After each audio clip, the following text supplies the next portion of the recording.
स्वागत है आप सभी का हमारे इस YouTube चैनल पे, जहाँ पे आज हम लोग बात करने वाले हैं परसेंटेज के सेकंड क्लास के बारे में।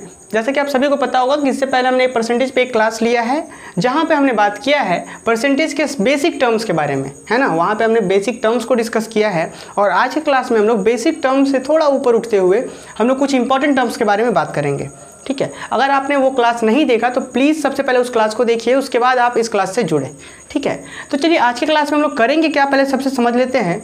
आज की क्लास में हम लोग मेनली कुछ टॉपिक्स, कुछ ऐसे पॉइंट्स के बारे में बात करेंगे जिससे रिलेटेड क्वेश्चंस आपके पॉलिटेक्निक एंट्रेंस एग्जाम में आते हैं, ठीक है। और यहाँ यही टॉपिक आपको बहुत सारे चैप्टर में हेल्प करने वाले हैं, जो आज के क्लास में हम लोग डिस्कस करने वाले हैं। तो चलिए आज की क्लास को शुरू करें। उससे सबसे पहले हम एक कॉन्सेप्ट के साथ इस क्लास को शुरू करते हैं और उसके बाद हम लोग आगे बढ़ेंगे। देखिए, मान लिया जाए, थोड़ी देर के लिए समझिए, मान लिया जाए कोई एक संख्या दी गई है, ठीक है। ऐसा बोला जा रहा है संख्या कि कोई संख्या एक x है, ठीक है। समझिए बात को, यहाँ पे कोई एक संख्या x है जिसका 10% बराबर है 5। मान लेते हैं कोई एक संख्या x है जिसका 10% बराबर 5, ठीक है। अब यहाँ पे इस तरीके के क्वेश्चन हमने बेसिक क्लास में भी किया था, लेकिन आपको यहाँ पे समझना होगा कि कोई भी संख्या अपने आप में क्या होता है, 100% होता है ना।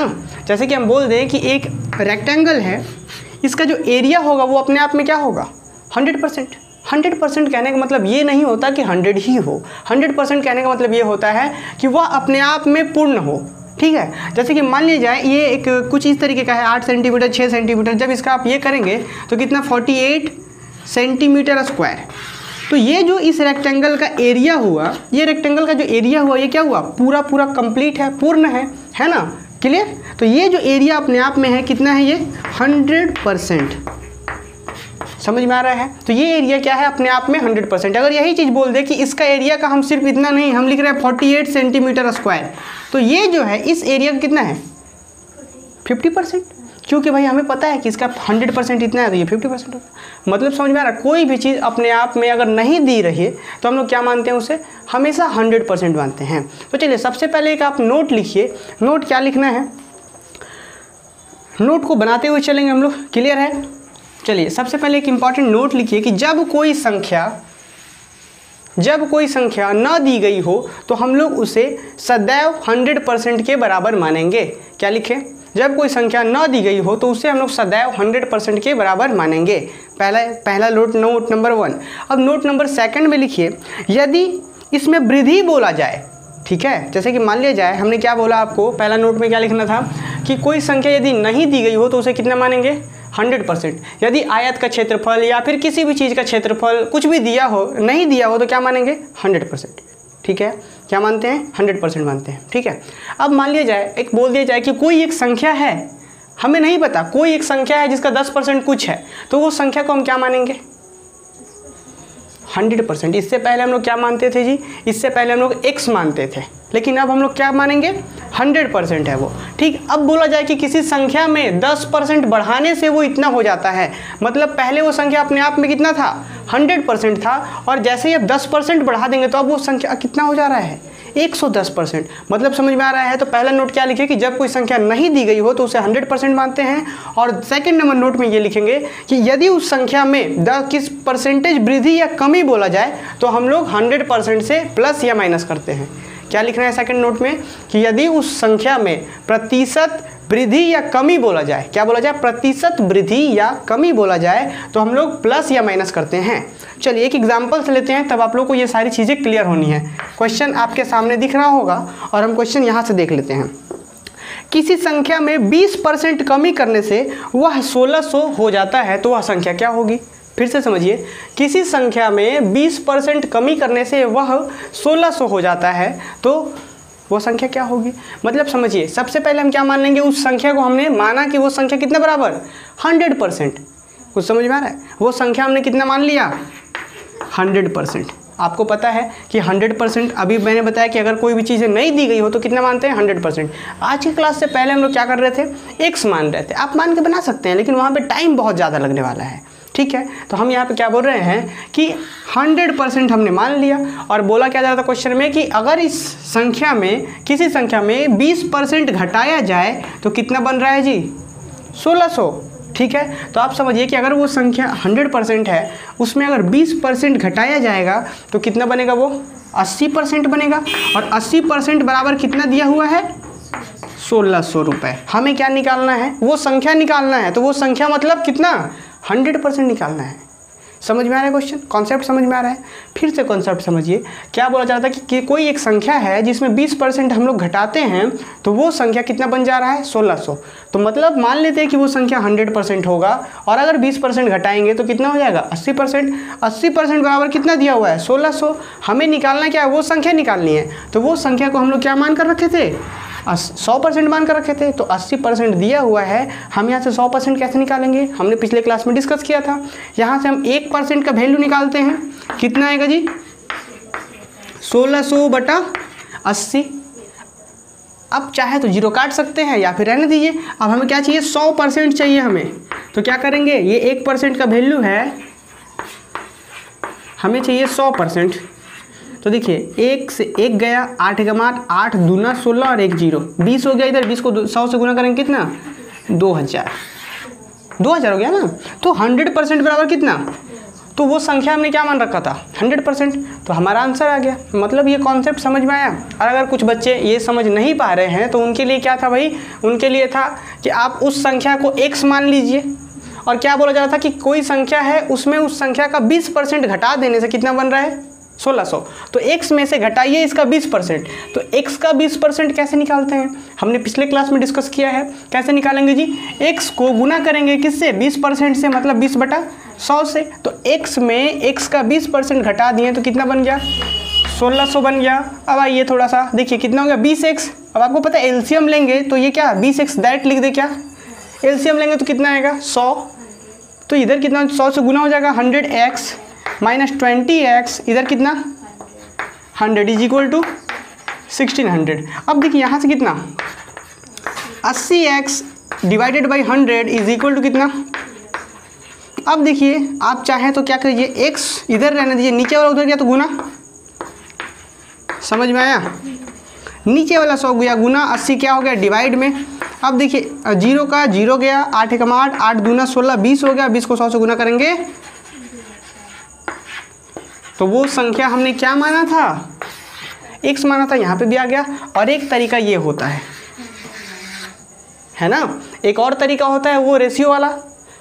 क्लियर है, तो वो आप समझ पा रहे होंगे। 20% देखिए, उसको भी बता दे क्या, चलिए देख लीजिए। वो क्या होता था जी, इसके बाद ना हम लोग किसी भी एक तरीका को फॉलो करेंगे, ठीक है। अभी हम आपको सारा बता रहे हैं, लेकिन इसके बाद हम लोग किसी एक मेथड को फॉलो करेंगे और एक ही को हम लोग बार बार प्रैक्टिस में ले आएंगे। देखिए क्या है, हमने क्या बोला कि 20% घटा देने से कितना बन रहा है,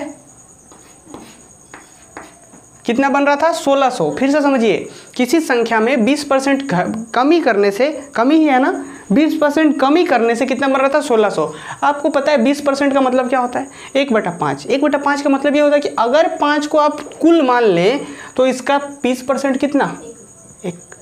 समझ में आ रहा है, अगर आप इसको कुल मान लें, कुल मतलब अगर इसको आप इसी को टोटल मान लें तो इसका 20% कितना होता है, 1। क्लियर है। लेकिन क्या बोला जा रहा है कि कुल नहीं, जो संख्या है उसमें से 20% घटा दिया जाए तो हमारा संख्या यहाँ पे कितना था, 5। इसका 20% 1 है, तो अगर 5 में से 20% घटा दिया जाए तो कितना होगा, 4। वेरी गुड, ये हमारा टोटल है। इसमें से 20% घटा कर ले आ रहा है तो कितना आ रहा, 4 आ रहा। लेकिन हमारा 4 तो नहीं दिया हुआ है घटाने के बाद। 20% घटाने के बाद संख्या कितना था, 1600। इससे कितना गुना ज़्यादा, यहाँ पे 1600 था ना, तो इससे 4 से गुना कीजिए, 4 चौक 16, 2 0, 400 गुना ज़्यादा। तो ये भी कितना गुना ज़्यादा, 400। तो कितना हो जाएगा, देखिए कैसे आंसर आ रहा है। कौन इजी लगा, सबसे इजी मेथड कौन है, ये वाला।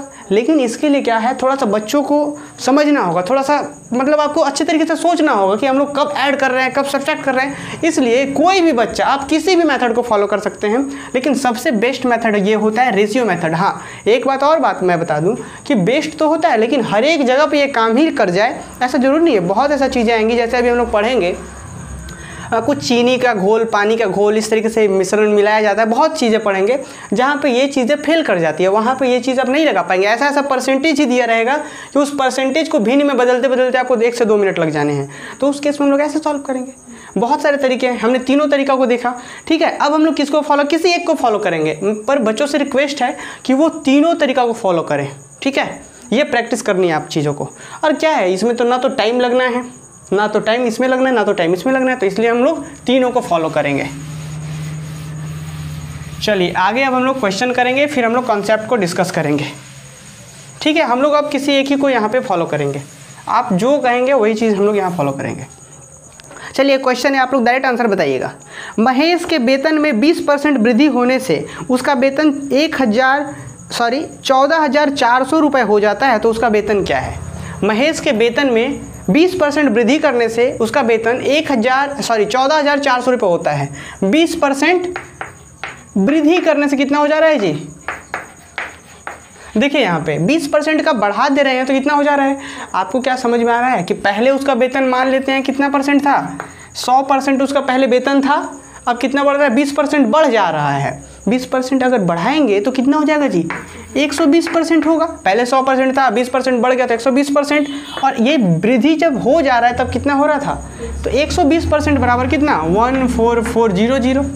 120% का वैल्यू ये हो गया, तो हमें चाहिए क्या, हमें तो चाहिए उसका पूरा पुराना वेतन। तो पुराना वेतन तो 100% ही था, तो जैसे ही 100% आप निकालेंगे तो क्या होगा, 1% का वैल्यू कितना, 14400 डिवाइडेड बाई दिस 1%, मतलब 1% का वैल्यू कितना, और डिवाइडेड बाई 120। ये 1% का वैल्यू, हमें 100% चाहिए। मैंने आपको बताया था पिछले क्लास में भी कि आपको ये 1% वाला जो स्टेप है उसको स्किप करना सीखना होगा, ठीक है। तो क्या क्लियर है। अब देखिए ये कटा 1 0, ठीक। अब देखिए 12 एकम 12 और कितना बार में 44, 12 को 12 बार पढ़ेंगे तो 44 और ये 0 यहाँ, तो 120 को 100 से गुना करेंगे कितना आएगा, 12 एकम 12 और 3 0, कितना आंसर आ गया, 12,000। एक बार और हम लोग तरीका देख लेते हैं, ये लास्ट बार होगा, ये छोटा वाला तरीका। 20% बढ़ रहा है तो 20% मतलब 1/5, 5 का अगर कुल 5 है तो हमारे 20% बढ़कर कितना होगा, 6। कैसे 6 होगा, क्यों, क्योंकि हमने टोटल अगर 5 माना है, इसका 20% 1 होता है, तो बढ़ने के बाद कितना हो जाएगा, 6। लेकिन 6 तो हुआ नहीं है बढ़ने के बाद कितना हुआ था, 14400। अब कितना गुना ज़्यादा, आप गुना करके देखिए। 144 को हम यहाँ 6 से कितना गुना करें कि 144 आ जाए।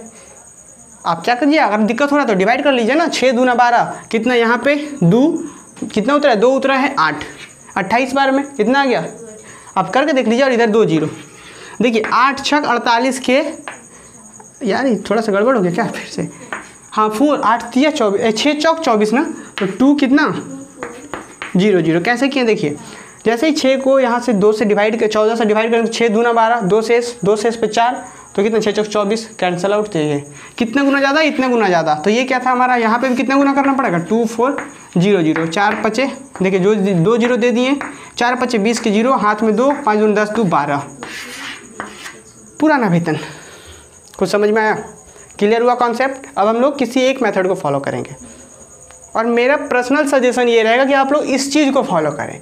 ये ईजी है, ठीक है, ये इजी है, बट आपको कहीं कहीं जब आपको फ्रैक्शन वैल्यू पता नहीं होगा, जैसे यहाँ पे तो आपको फ्रैक्शन वैल्यू पता है, लेकिन कहीं कहीं होता है फ्रैक्शन वैल्यू आपको नहीं पता होगा, तब आपको फ्रैक्शन वैल्यू निकालने में ही टाइम लग जाना है, ठीक है। तो आपको सारी चीज़ें क्लियर होनी चाहिए, सारा मेथड क्लियर होना चाहिए।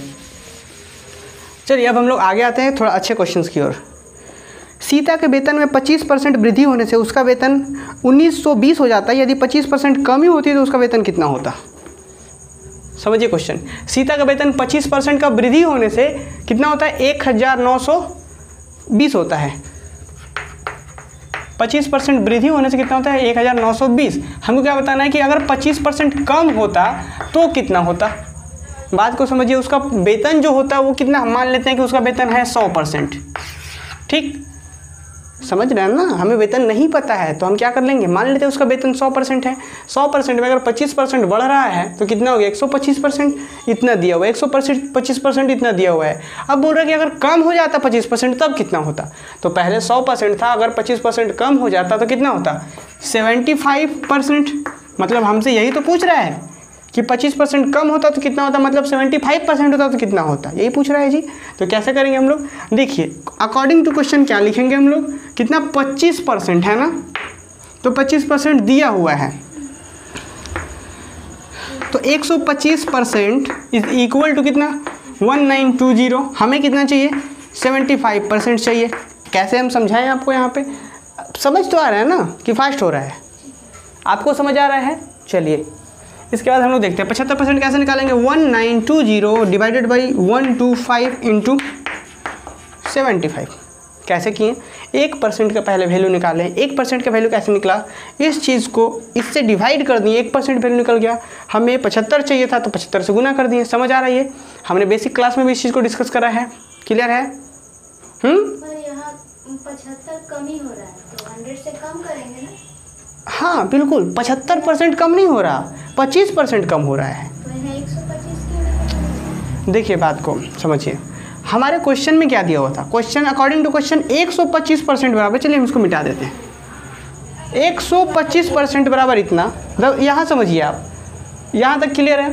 25% बढ़ाएं तो 125% बराबर इतना दिया हुआ है। अब क्या बोल रहा है कि 25% कम हो जाए तो कम किससे होगा, बढ़ा हुआ वेतन से या मूल वेतन से, बढ़ा हुआ वेतन से ही। भाई बढ़ा हुआ वेतन से कम होगा, 125 से कम होगा तो 100 ही तो रह जाना है, वेतन से कम हो जाए। फिर से क्वेश्चन पढ़िए, सीता के वेतन में 25% वृद्धि होने से उसका वेतन 1920 हो जाता है, यदि 25% कमी होती तो कितना होता, 25% बढ़ रहा है तो इतना हो रहा है, कमी होता तो कितना होता, मतलब मूल वेतन 100 है, 100 से अगर 25 बढ़ रहा है तो इतना हो रहा है, 25 कम होता तो कितना होता, नहीं समझे।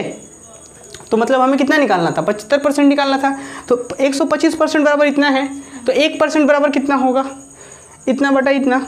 अब हमें क्या चाहिए, 75% बराबर क्या होगा 1920 डिवाइडेड बाई कितना 125 इंटू 75। अब समझ में आया, क्लियर है। चलिए तो कैसे करेंगे, ये 5 बार में कटा किससे, और ये 3 बार में कटा, ठीक है। अब चाहे तो आप यहाँ पे काटिए, कैंसल आउट कीजिए, कैसे कटेगा जी, 5 एकम 5 और ये कितना 3 बार में, तो 15 हुआ तो 4 उतरा, 4 पे 2 कितना 8 5 40, फिर कितना 2 कितने बार में 4 बार में, वेरी गुड, 4 5 20। अब इसको गुना करना तो 4 तिया 12 के 2, 8 ते 24 1 25, तो इतना आ गया आंसर, इतना वेतन होगा 75%। एक सेकंड, हम लोग गलती कर रहे हैं क्या, फिर से देखते हैं इसको, हम लोग फिर से देखते हैं, मल्टीप्लाई सही नहीं किए हैं हम लोग, डिवाइड सही नहीं किए हैं, फिर से देखते हैं कितने बार में, 3 बार में, कितना उतरा यहाँ पे 4 पे 2 कितना 8 5 40, फिर 2 है 2 पे कितना तो 4 5 चौक 20। अब गुना कर 4 तिया 12 के 2 हाथ में 1 8 चौक 8 तिया 24 और 1 25 के 5 हाथ में 2 3 दूनी 3 तिया 9 2 11, यही ना। तो ये था हमारा 1152। तो आंसर भी कितना आना है,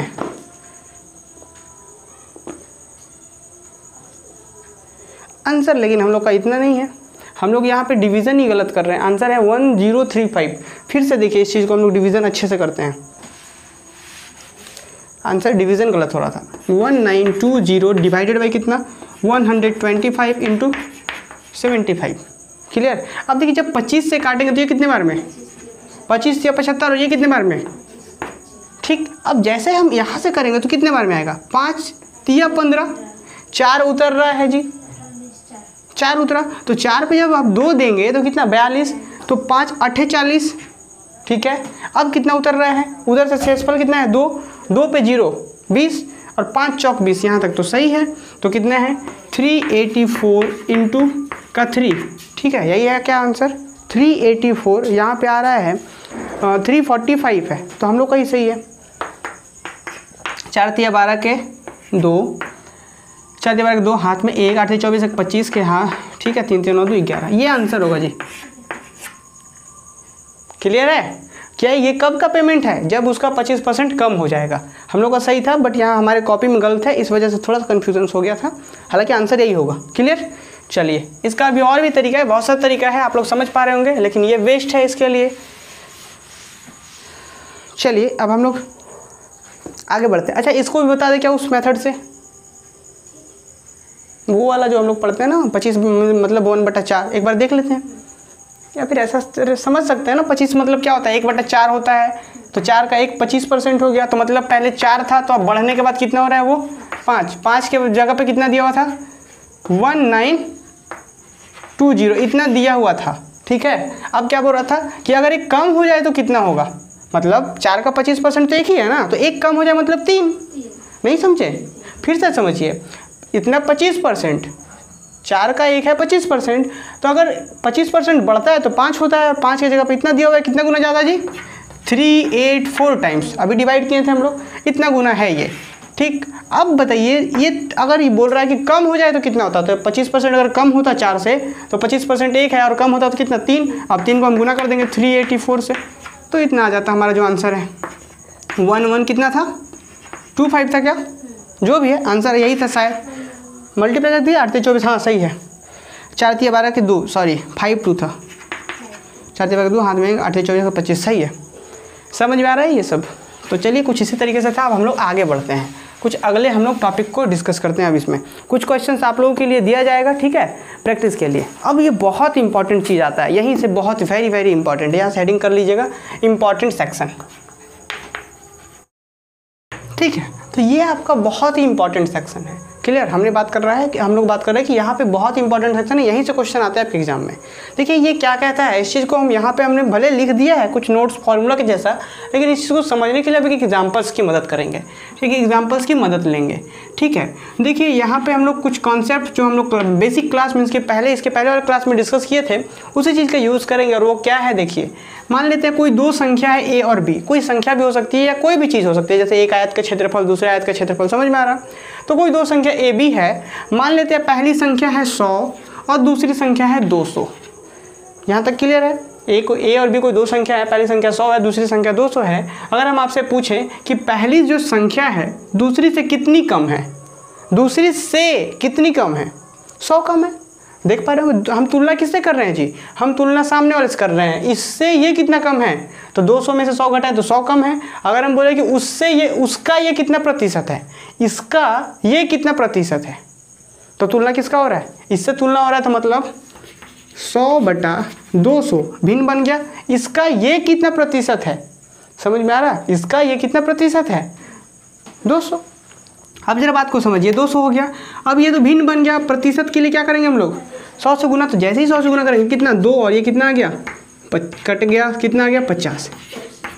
तो हम यहाँ क्या बोल सकते हैं कि इसका ये कितना है 50% है, मतलब इसका ये कितना है 50% है। अब आपको पता है कि कोई भी संख्या अपने आप में कितनी होती है 100% होती है, तो ये अपने आप में अगर 100% है तो इसका ये कितना है 50%, समझ में आ रहा है। ये अपने आप में अगर 100% है तो ये संख्या इस संख्या का कितना है 50%। तो हम दूसरे शब्दों में ऐसा कह सकते हैं कि ये जो संख्या है ना इस संख्या से कितना परसेंट कम है 50% कम है। क्यों, क्योंकि ये संख्या इस संख्या का सिर्फ 85% है, लेकिन ये संख्या तो अपने आप में 100% है, तो ये कितना हो गया, ये सिर्फ और सिर्फ 85% हुआ। क्लियर बात, समझ आ रही बात, क्लियर। तो ये संख्या, अब फिर से कंक्लूजन निष्कर्ष सुनिए क्या हुआ कि ये जो संख्या है इस संख्या का 50% कम है, या फिर ऐसा कह सकते हैं 50% ही है, ठीक है, बात समझ में आ गया। अब और हम लोग थोड़ा सा आगे बात करते हैं, इससे क्या बात करते हैं कि अब बताइए ये तो 50% कम हो गया किससे जी, इससे ये 50% कम है। अगर हम बात करें ये इससे कितना है ज़्यादा है, अब तुलना किससे हो रहा है, इससे हो रहा है। ये जो संख्या है इससे क्या है ज़्यादा है, कितना ज़्यादा है, तो आप बोलेंगे कि 100 का ज़्यादा है।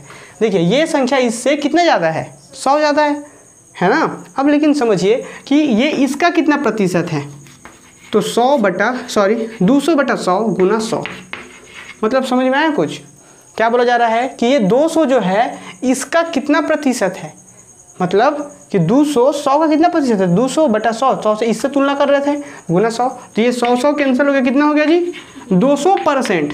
और आपको पता है कोई संख्या अपने आप में 100% होता है, तो इसका ये 200% है, मतलब कितना परसेंट ज़्यादा 100% ज़्यादा, कितना परसेंट ज़्यादा 100% कैसे लिख पाएँ, क्योंकि देखिए 200% आ रहा था, इसका ये 200% है, मतलब ये अपने आप में 100% होगा, तो 100% होगा और है कितना ये 200% है, तो 100% ज़्यादा है, समझ में आ रहा है। अब उसी तरीके से यहाँ पे एक चीज़ निष्कर्ष ये होगा कि अगर कोई संख्या कम है किसी दूसरे से कम प्रतिशत है तो दूसरा वाला इससे क्या होगा ज़्यादा होगा। तो वही चीज़ एक फॉर्मूला एज अ फॉर्मूला हम लोग लिखते हैं, है यही चीज़ जो भी हम लोग कॉन्सेप्ट की यूज़ करके समझ रहे हैं, कॉन्सेप्ट अभी तक समझते हैं, उसी चीज़ को एक फॉर्मूला के जैसा बना दिया गया है वही चीज़। ठीक है, क्या बोला जा रहा है, यदि पहली संख्या में x% वृद्धि दिया हो तो दूसरी संख्या में कमी ही होगी। आपको पता है कि यहाँ पे पहली संख्या में प्रतिशत कितना था, 50% कम था, तो दूसरा में क्या था, 50% इससे ज़्यादा ही था, सॉरी 100% ज़्यादा था। तो वही चीज़ है कि यदि पहली संख्या में x% वृद्धि दिया हो तो दूसरी संख्या में प्रतिशत कमी होगी, और प्रतिशत कमी बराबर क्या, कि जितना प्रतिशत का वृद्धि है वो और divided by 100 plus x into ये परसेंट। जब कमी का बात होता है तो हम लोग क्या करते हैं, यहाँ पे ऐड करते हैं, ये एकदम इंपॉर्टेंट याद रखना है। तो x बटा 100 प्लस x इंटू 100। ठीक है, अब देखिए, यदि प्रश्न में पहली संख्या में x% की कमी दिया हो तो दूसरी संख्या का वृद्धि प्रतिशत बराबर x बटा वृद्धि प्रतिशत, वृद्धि का बात हो रहा है तो क्या होगा, x बटा 100 माइनस x इंटू 100। अभी हम लोग इस चीज़ को उस पर भी अप्लाई करके देखेंगे। ठीक है, अब जरा यहाँ पे देखिए, पहली संख्या क्या दी गई है कि 50% कम है दूसरे से, तो 50% कम है तो दूसरा क्या होगा, वृद्धि होगा। तो दूसरा में संख्या का वृद्धि प्रतिशत बराबर क्या होता है जी, x बटा 100 माइनस x। तो 50% कम है तो 50 बटा 100 माइनस 50 गुना 100। तो देखिए 50, ये भी कितना हो गया, 50 बाई 50 कितना, 1 कितना आ गया, फाइनली 100 आ गया। तो 100% कौन, ये ज़्यादा हो गया। हमने वैसे भी देखा था कि 100% ज़्यादा था। तो ये फॉर्मूला समझ में आया। अब हम लोग प्रॉब्लम्स करें इसके ऊपर। दोनों क्लियर हुआ कि नहीं हुआ, कि और समझाना है, एग्जाम्पल्स लें। ठीक है, चलिए एक प्रॉब्लम्स लेते हैं हम लोग। यहाँ पे प्रॉब्लम है, हम लोग यहीं पे करेंगे उदाहरण या एग्जाम्पल्स लिख देते हैं ना। देखिए, यदि पहली संख्या दूसरी संख्या से 40% अधिक हो, यहाँ पे भी वही बात हो रहा है, हमने बहुत अच्छे से लिखा नहीं है, आपको वही समझना है कि पहले दूसरी से कम है तो दूसरी पहली से कितनी होगी। ठीक है, वहाँ पे जो हमने डिस्कस किया। क्वेश्चन देखिए, यदि पहली संख्या दूसरी संख्या से 40% अधिक हो तो दूसरी संख्या पहली संख्या से कितने % कम होगी। कुछ समझ में आया क्वेश्चन। वही बात है कि पहली संख्या जो है, जैसे कि यहाँ पे जो दो संख्या हमने लिया था a और b, यहाँ पे पहली संख्या कितनी थी, इससे 50% कम थी, तो दूसरी संख्या कितनी ज़्यादा होगी हमने बताया। वही चीज़ यहाँ पे दिया कि यदि पहली संख्या दूसरी से 40% अधिक है तो दूसरी कितने प्रतिशत कम हुई होगी। जैसे कमी का बात हो गया तो क्या करते हैं हम लोग, जोड़ते हैं। कमी का बात हो गया तो जोड़ते हैं। तो कैसे जोड़ते हैं जी, 40% का बात हो रहा है तो 40 बटा 100 प्लस 40 गुना कितना, 100। फाइनल देखिए 40 बटा 140 गुना 100, 1 0 से 1 0 गया। फिर इसको हम लोग काट लेंगे किससे, इधर 20 इधर कितना 7। ठीक है, 200 बटा 7, 200 बटा 7। अब इसको हम लोग ये ओपन करेंगे तो कितना आएगा, आपको ओपन करना आता है इन चीज़ों को, कैसे करेंगे आप डिवाइड कर लीजिए। तो डिवाइड करेंगे तो कितना आएगा, 28 7 8 56 के 6। देखिए 7 8 56 के 6, हाथ में 5, 7 दूनी 14 और 5 कितना, 14 5 19, 196 और 4 देंगे 200, 200 बटा 7। समझ में आया। तो इतना % का, अगर ये शुरू में 40% पहली संख्या ज़्यादा है दूसरी से, तो दूसरी वाली जो होगी इतना % क्या होगी, कमी। एक बात हमेशा ध्यान रखना है, जब भी कमी का बात हो, कमी % का बात हो तो यहाँ पे हम लोग ऐड करते हैं, और जब वृद्धि % का बात हो तो हम लोग सब्सट्रैक्ट करते हैं। और अगर ये फॉर्मूला किस तरीके से आ रहा है, अगर वो चीज़ आप समझ गए होंगे तो समझ आ रहा होगा कि ये चीज़ें किस तरीके से आ रही हैं। आई होप कि आपको ये फॉर्मूला समझ में आएगा, क्योंकि अभी क्या है कि बच्चे नए नए क्लास 10th को करके आ रहे हैं, तो उनके लिए थोड़ा सा ट्रिक को समझना थोड़ा सा कॉम्प्लिकेटेड होगा। तो उम्मीद करते हैं कि आपको वो चीज़ें समझ आई होंगी कि AB को हम लोग किस तरीके से ट्रीट कर रहे थे। क्लियर है, आगे बढ़े हम लोग। एक क्वेश्चन आप लोगों के लिए, देखिए सीता की आय गीता की आय से 30% अधिक है। समझिए क्वेश्चन, सीता की आय गीता की आय से 30% अधिक है, तो गीता की आय सीता की आय से कितना % कम है। नहीं समझ में है, क्वेश्चन दिख रहा होगा बच्चों को, दिख रहा होगा ना। क्या बोला जा रहा है, सीता की आय गीता की आय से 30% अधिक है। एक भैया सीता है और एक गीता है।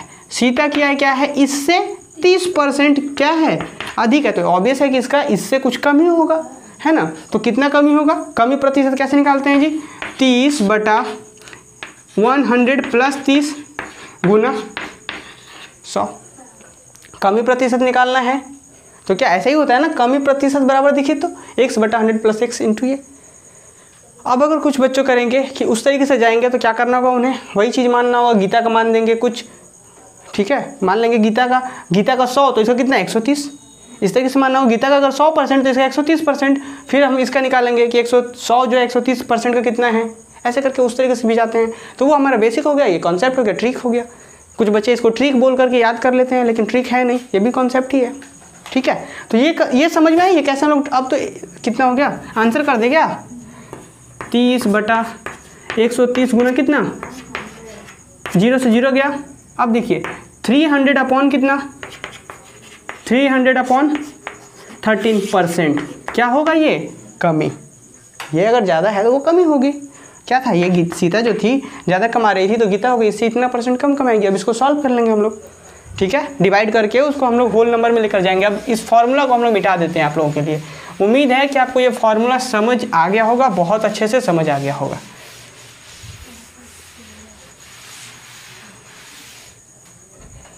चलिए आगे बढ़े, हाँ ठीक है।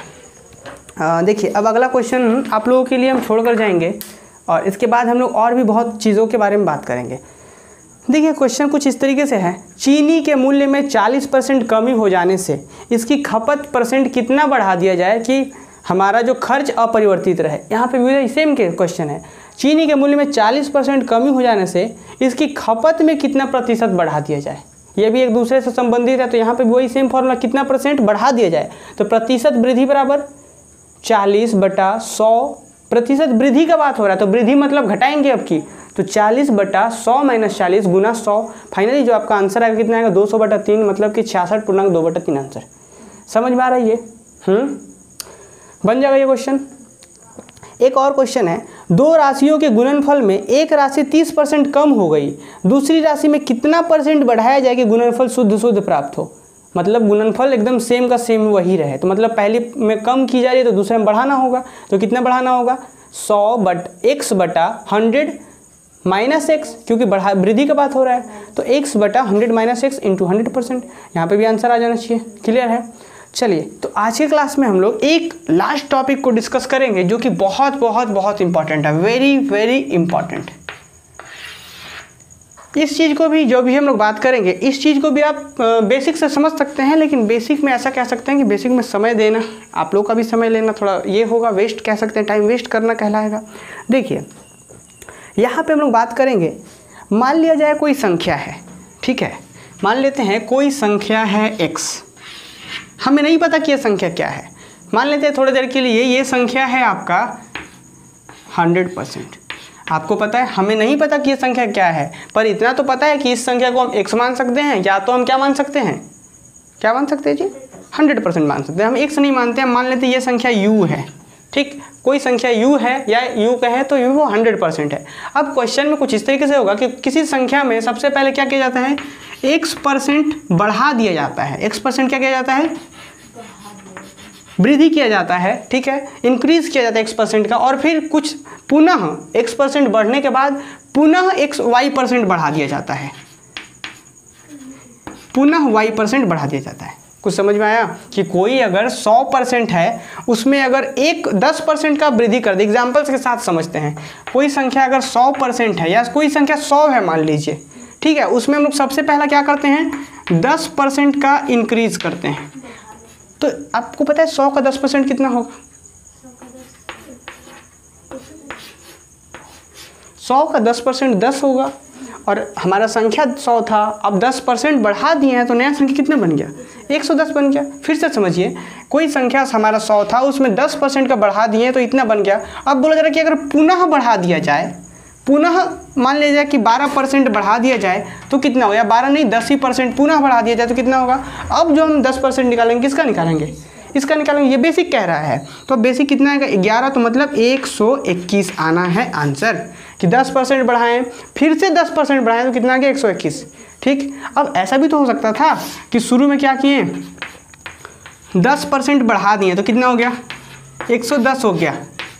अब दोबारा क्या किया कि 10% घटा दिए, तब कितना होगा, कैसे, अब देखिए 110 का 10% कितना हो गया 11, 110 का 10% कितना हो गया 11। अब 11 जब इससे घटाएंगे तो कितना आएगा 99। समझ में आया? तो क्या हो रहा है यहाँ पे दो चीज़ें होंगी कि या तो शुरू में बढ़ा दिया जाए फिर बढ़ाया जाए, या होगा शुरू में ही घटा दिया जाए फिर बढ़ाया जाए, ऐसा होगा। मतलब समझ में आ रहा है? तो एक बार मतलब वृद्धि फिर पुनः वृद्धि, या कमी पुनः कमी, या ऐसा भी है कि पहले वृद्धि फिर कमी, पहले कमी फिर वृद्धि। मतलब समझ में आ रहा है? तो अब एक चीज़ आप समझ जाएंगे कि हम ये एरो नहीं देंगे। अगर माइनस बोल रहे हैं तो 1% का कमी, अगर हम प्लस बोल रहे हैं तो % का वृद्धि। ठीक है, तो एक बहुत अच्छा, चलिए हम लोग फॉर्मूला लिखते हैं, नोट लिखते हैं। कॉन्सेप्ट समझ में आ रहा है किस तरीके से काम करता है, लेकिन हम लोग फॉर्मूला देखते हैं इस चीज़ का।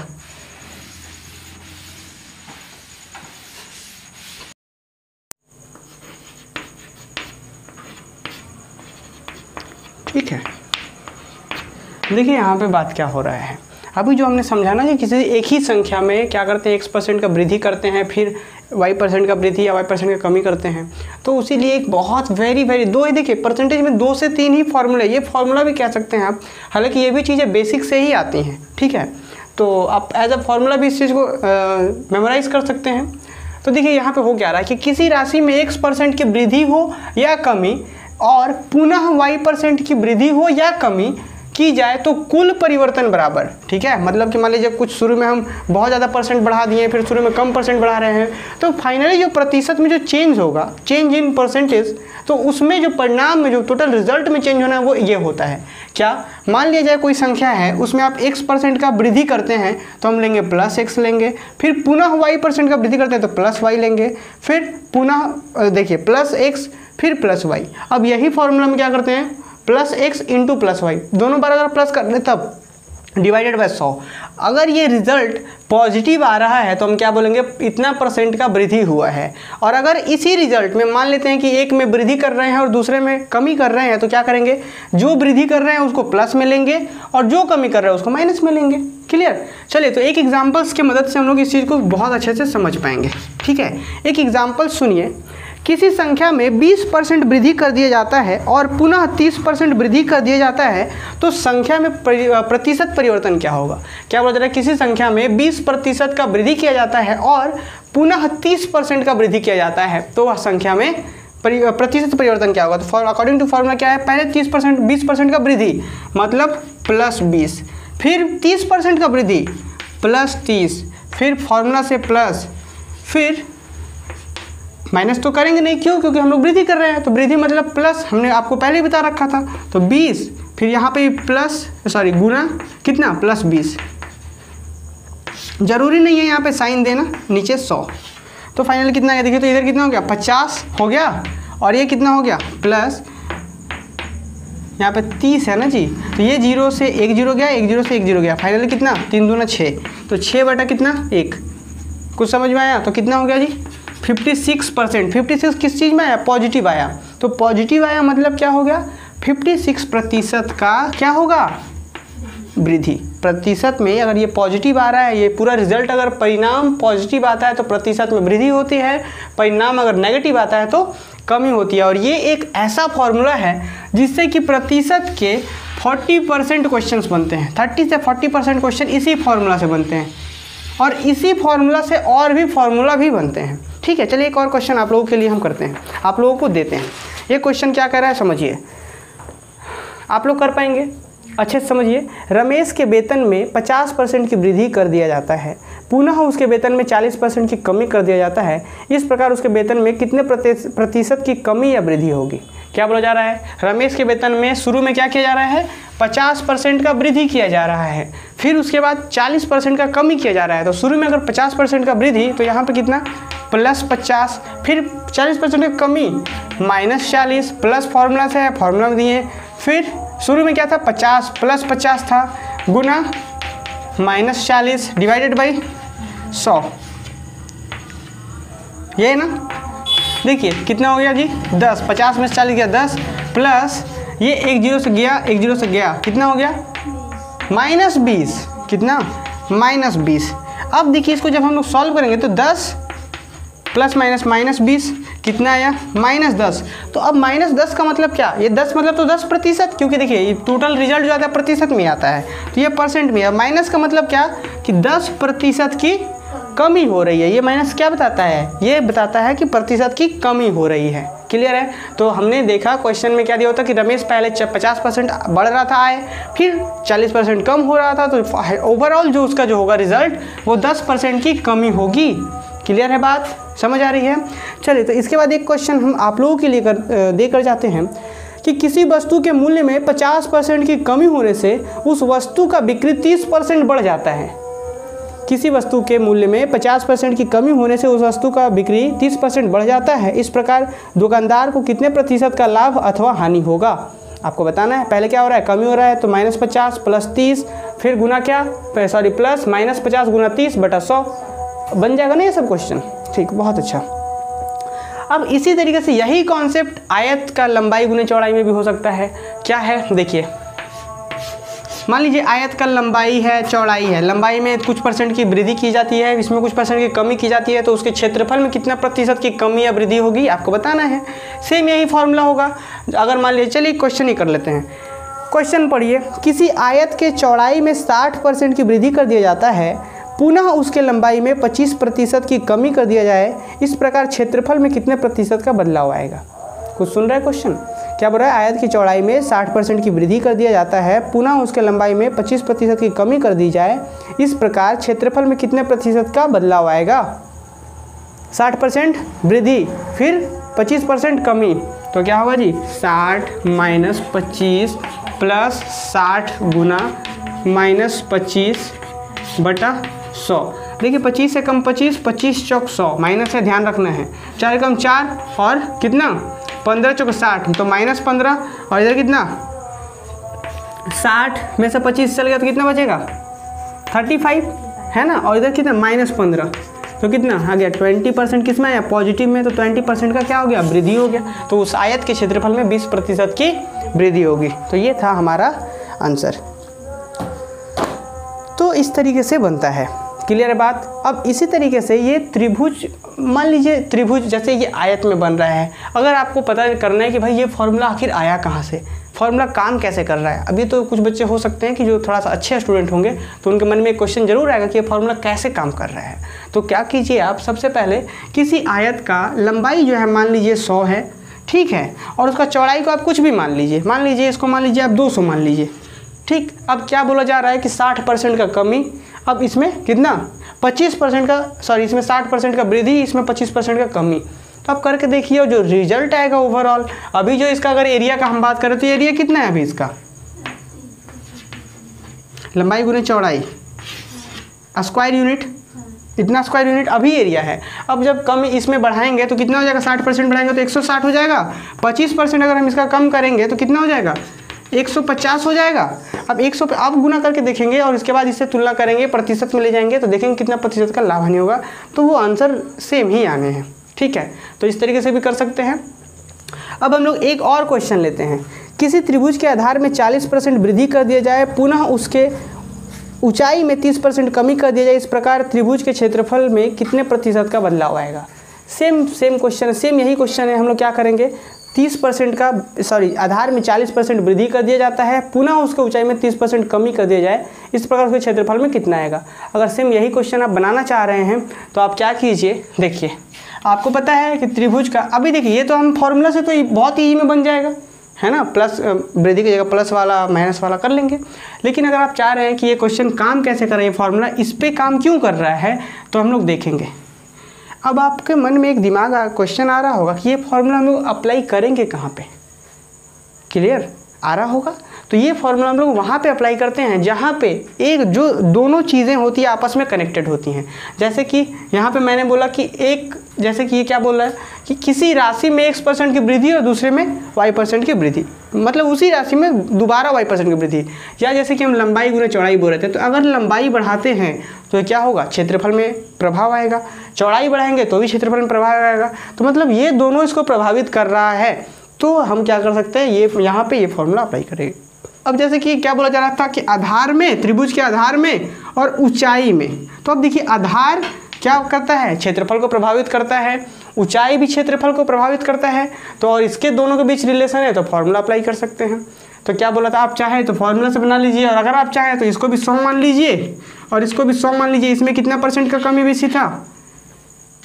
देखिए तो क्वेश्चन था आपका कि त्रिभुज का आधार में 40% की वृद्धि और ऊंचाई में 30% की कमी। तो आधार में 40% की वृद्धि करेंगे तो कितना हो जाएगा? 140, इसमें 30% कमी तो कितना? 70। अब पहले कितना था आप निकाल लीजिए एरिया, अभी कितना है निकाल लीजिए एरिया, आंसर जो आना है वो सेम आना है। तो प्रॉपर वर्क कर रहा है, फॉर्मूला समझ में आ रहा है। चलिए तो क्लियर है बातें। अब अगर इसी फॉर्मूला को थोड़ा सा हम और सिंप्लीफाई करें बच्चों के लिए, और जैसे कि हम बात कर रहे थे कि ये फॉर्मूला हम लोग अप्लाई कहाँ कहाँ कर रहे थे, आयत पे अप्लाई हो गया, रेक्टेंगल पे अप्लाई कर दिए, ट्रायंगल पे अप्लाई कर दिए, क्लियर ना। अब अगर यही फॉर्मूला हम बोले कि क्या हम स्क्वायर पे अप्लाई कर सकते हैं क्या? बिल्कुल अप्लाई कर सकते हैं। क्यों? क्योंकि स्क्वायर भी तो एक क्या है, रेक्टेंगल ही तो है। स्क्वायर का ये साइड और ये साइड आपस में क्या होता है? इक्वल्स होता है। अगर रेक्टेंगल के जैसा ट्रीट करें तो क्या होगा? सेम ही होगा।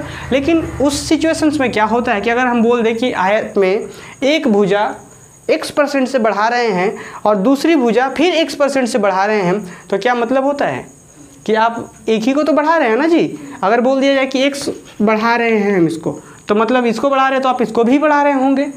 क्लियर बात ना। तो मतलब कि अगर सिंपली बोला जाए कि किसी वर्ग की भुजा x% की वृद्धि की जाए तो उसके क्षेत्रफल में कितना प्रतिशत का प्रभाव होगा? फिर से समझिए क्वेश्चन। अगर यहाँ पे आयत रहता तो वहाँ आयत के लिए आपको दो चीज़ें देनी होती, लंबाई में भी वृद्धि और चौड़ाई में भी वृद्धि। लेकिन अगर सिर्फ वर्ग रहे तो वहाँ पे सिर्फ एक ही चीज़ दिया जाएगा।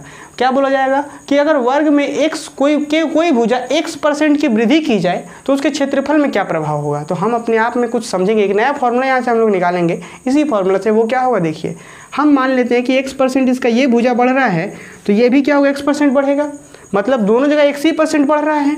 तो हम इसको ऐसा ट्रीट कर सकते हैं क्या कि यहाँ पे भी x तो यहाँ पे भी x, अगर यहाँ बढ़ रहा है तो यहाँ भी बढ़ रहा है। तो x + x कितना है? x 2x। और यहाँ पे अगर x बढ़ रहा है तो यहाँ पे भी x ही बढ़ रहा है। तो x + x × x, x square. तो x² डिवाइडेड बाई 100। तो ये एक फॉर्मूला निकल के आ गया किसके लिए? वर्ग के लिए, स्क्वायर के लिए। और ये कैसे निकल के आया समझ में आया? क्योंकि ये रेक्टेंगल के जैसा ट्रीट होता है कि अगर यहाँ x% बढ़ रहा है तो यहाँ भी बढ़ रहा है। तो ये सिर्फ रेक्टेंगल के लिए नहीं, और भी बहुत चीज़ों के लिए है। इसी तरीके से जो भी चीज़ सिमिलर है, जैसे कि अब देखिए समबाहु त्रिभुज है ना, इक्विलैटरल ट्रायंगल, जिसके तीनों साइड्स इक्वल होते हैं, ठीक है। तो वहाँ पे जो हम लोग ट्रायंगल के एरिया निकालते हैं तो वहाँ पे भी सेम यही चीज़। तो ये फॉर्मूला किसके लिए वर्क करेगा? इक्विलैटरल ट्रायंगल के लिए भी वर्क करेगा। और क्या है जी? वृत्त की त्रिज्या। अब मान लीजिए सर्कल है तो सर्कल में क्या होता है? πr²। अगर इसमें आप एक रेडियस को इधर बढ़ा रहे हैं तो रेडियस इधर भी तो बढ़ रहा है, r। समझ में आ रहा है? क्लियर ना। अब इसी तरीके से स्फेयर रहे तो स्फेयर के लिए भी यही फॉर्मूला काम करता है कि स्फेयर में अगर रेडियस बढ़ा रहे हैं इतना % से तो कितना का चेंजेस होगा? तो इतना का चेंजेस होगा, 2x + x² 100% का चेंज होगा। और ये % अगर पूरा रिजल्ट पॉजिटिव है तो % का वृद्धि, पूरा रिजल्ट नेगेटिव है तो नेगेटिव। फॉर्मूला समझ में आ रहा है या ऊपर से जा रहा है? क्लियर हो रहा है ना कि और एक्सप्लेन करने की आवश्यकता है इसमें? क्वेश्चन करवाएं अब। तो अब फिर से एक नोट करके लिख लीजिए हिंदी बच्चों के लिए, यदि किसी समबाहु त्रिभुज, वर्ग की भुजा, वृत्त की त्रिज्या, गोले की त्रिज्या या घन की भुजा में x% की वृद्धि या कमी कर दिया जाए तो उसके क्षेत्रफल में बढ़ा हुआ परिवर्तन या क्षेत्रफल परिवर्तन बराबर ये प्रतिशत। यहाँ पे अगर परिणाम पॉजिटिव आता है तो प्रतिशत वृद्धि होगी, और ऋणात्मक आता है, नेगेटिव आता है तो प्रतिशत की कमी होगी। तो किन किन चीज़ों के लिए समझ में आ रहा है? गोला के लिए, वृत्त के लिए, वर्ग के लिए, और घन भी तो सेम ही होता है। घन पे भी दोनों भुजाएं क्या होती है, आपस में जो भुजाएं होती है क्या होती है? सेम ही होती हैं। तो घन के लिए भी ये वर्क करेगा। समझ आ रहा है? तो ये कितना इंपॉर्टेंट है। अक्सर दिया जाता है कि किसी वृत्त की त्रिज्या को 10% बढ़ाया जाए तो उसके क्षेत्रफल में कितने प्रतिशत की वृद्धि होगी। तो आप बेसिक से भी जा सकते हैं। बेसिक से मान लेते हैं कि r है उसका 100% है तो हम अब 10% बढ़ाएंगे तो 110% होगा। तो किस तरीके से होगा? तो बेसिक से भी जा सकते हैं। जो बच्चा % का शुरू से क्लास देख रहा है तो वो बेसिक से भी उस क्वेश्चन को बना सकता है। क्लियर है? चलिए अब हम लोग कुछ एग्जाम्पल्स लेंगे तब जाके ये टॉपिक्स बहुत अच्छे से क्लियर होगा। ठीक है, इसको मिटा दे क्या? ये फॉर्मूला याद हो गया क्या कि लिख दे फिर से एक बार? चलिए याद हो गया तो बहुत अच्छा बात है। फॉर्मूला क्या है? 2x + x² 100 किसके लिए? इक्विलैटरल ट्रायंगल, समबाहु त्रिभुज के लिए, गोला के लिए, है ना, वर्ग के लिए, घन के लिए मीन्स की क्यूब के लिए और किसके लिए, स्क्वायर के लिए, इस तरीके से कुछ है। देखिए क्वेश्चन है किसी वर्ग की भुजा में 25% की वृद्धि कर दिया जाए तो उसके क्षेत्रफल में कितने प्रतिशत की वृद्धि होगी। किसी वर्ग की भुजा में 25% की वृद्धि कर दिया जाए तो उसके क्षेत्रफल में कितने प्रतिशत की वृद्धि होगी। फॉर्मूला क्या है जी, 2x + x²/100। अब x क्या वृद्धि किया जा रहा है, ध्यान रखना ये प्लस माइनस होता है। अगर वृद्धि किया जाएगा तो क्या प्लस मिलेंगे, माइनस किया अगर नेगेटिव किया जाएगा मतलब कमी किया जाएगा तो माइनस मिलेंगे। लेकिन यहाँ पे कोई चेंजेस नहीं होता, क्यों, क्योंकि यहाँ पे स्क्वायर है। आप पॉजिटिव करेंगे नेगेटिव करेंगे तो भी पॉजिटिव, पॉजिटिव करेंगे तो भी पॉजिटिव। समझ में आ रहा है बात। चलिए तो यहाँ क्या 25% की वृद्धि किया जा रहा है तो 2 × 25 + 25 का स्क्वायर कीजिए, कितना इधर 50 हो गया प्लस 625 बटा कितना 100, काटिए कैंसिल आउट कीजिए 25 से, तो ये 4 बार में, ये कितने बार में कैंसिल आउट कीजिए। जैसे हम करेंगे तो कितना इधर से देखिए 2 बार में 50 हो गया, कितना उतरा 12 उतरा, तो 12 में 5 उतरेगा तो 125, 25 बार में ये कटा। कुछ समझ में आया कैसे कटा। तो ये 25 बार में 25 को अब एलसीएम कीजिए तो कितना 225 बटा 4, ये कितना परसेंट, और ये परसेंट क्या है आपका पॉजिटिव है तो क्या होगा वृद्धि होगा। अब इसको सॉल्व कर लेंगे आप। चलिए अब चाहे तो आप डेसिमल में भी इसको कर सकते हैं। डेसिमल में हमारा आंसर दिया गया है तो 56.25 आएगा इसका आंसर, 56.25। अब एक क्वेश्चन है किसी वृत्त की त्रिज्या में 30% की कमी कर दिया जाए तो उसके क्षेत्रफल में कितने प्रतिशत की कमी होगी। किसी वृत्त की त्रिज्या में 30% की कमी कर दिया जाए तो उसके क्षेत्रफल में कितने प्रतिशत की कमी होगी। तो कैसे निकालेंगे हम लोग, किसी वृत्त की त्रिज्या में 30% की कमी मतलब -2 × 30 क्या x² ना, मतलब 30 का स्क्वायर बटा 100 कितना हो गया जी -60 प्लस कितना 900 ना, कितना 100, ये से किया गया कितना हो गया -51%। तो मतलब क्या, तो उसके क्षेत्रफल में 51% की कमी होगी। माइनस तो कमी को ही बताता है। समझ में आ रहा है। इस तरीके से और क्वेश्चन बनेगा तो कुछ क्वेश्चन हम आप लोगों के लिए भी दे देंगे ताकि आप लोग इस पर प्रैक्टिस कर सको। क्लियर है, कॉन्सेप्ट क्लियर है, एग्जाम्पल्स की जरूरत है क्या, नहीं ना। चलिए और भी आप लोग के लिए बहुत सारा क्वेश्चन है, आप लोग मुझे उम्मीद है कि आप लोग कर पाएंगे। चलिए आज की क्लास के लिए बस इतना ही।